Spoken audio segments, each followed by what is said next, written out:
Bismillahirrahmanirrahim. Assalamualaikum warahmatullahi wabarakatuh dan salam sejahtera. InsyaAllah pada hari ini saya akan membentangkan berkaitan tentang tajuk tugasan satu saya iaitu kesan pembelajaran secara dalam talian terhadap motivasi pelajar. Okey, jadinya yang pertama sekali kita lihat kepada objektif pembentangan yang mana saya akan membentangkan. So pembentangan ini disediakan dengan 3 objektif utama. Yang pertama, untuk menunjukkan bagaimana konsep istiqra' diaplikasikan dalam pendidikan moden khususnya dalam kajian berkaitan pendidikan. Kedua, pembentangan ini menerangkan secara terperinci proses al-mantiq yang melibatkan 3 komponen penting iaitu mulahazat, furud ilmiah serta barhan.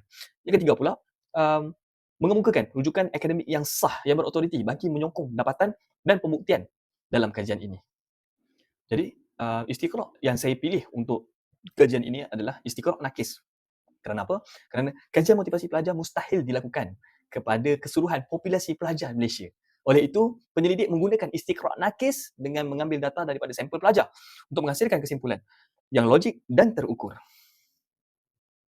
Jadinya, melalui pemerhatian awal, penyelidik mendapati bahawa ramai pelajar menunjukkan tanda motivasi menurun semasa pembelajaran dalam talian. Antara faktor yang sering diperhatikan ialah sambungan internet yang perlahan, kurang interaksi dengan pensyarah, rasa stres atau bosan, serta pembelajaran yang terlalu bergantung kepada tugasan individu.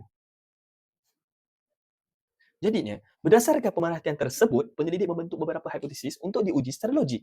Pertama, ialah hipotesis arah yang menyatakan bahawa semakin sukar pelajar mengikuti pembelajaran secara dalam talian, semakin rendah motivasi mereka.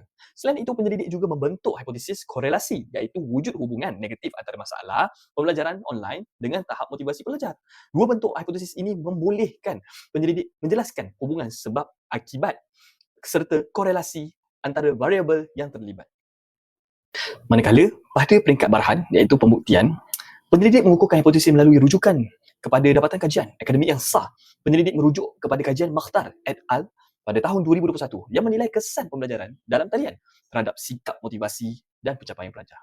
Dapatan kajian tersebut menunjukkan bahawa pembelajaran secara dalam talian memberi kesan negatif terhadap motivasi, khususnya apabila wujud kekangan seperti internet yang lemah, kurang interaksi dengan pensyarah. Oleh itu, melalui barhan penyelidik membuktikan bahawa pemerhatian dan hipotesis awal adalah bertepatan dengan bukti kajian yang empirikal. Okey, kita sudah sampai ke penghujungnya. Kesimpulannya lah. Okay. Kesimpulannya, kaedah istiqra' nakis ni sesuai kerana kajian hanya melibatkan sampel pelajar. Proses logik bermula dari pemerhatian, membina hipotesis hingga dibuktikan melalui data. Dapatan menunjukkan bahawa pembelajaran online memberi kesan negatif terhadap motivasi pelajar, terutama apabila infrastruktur dan sokongan pembelajaran tidak mencukupi.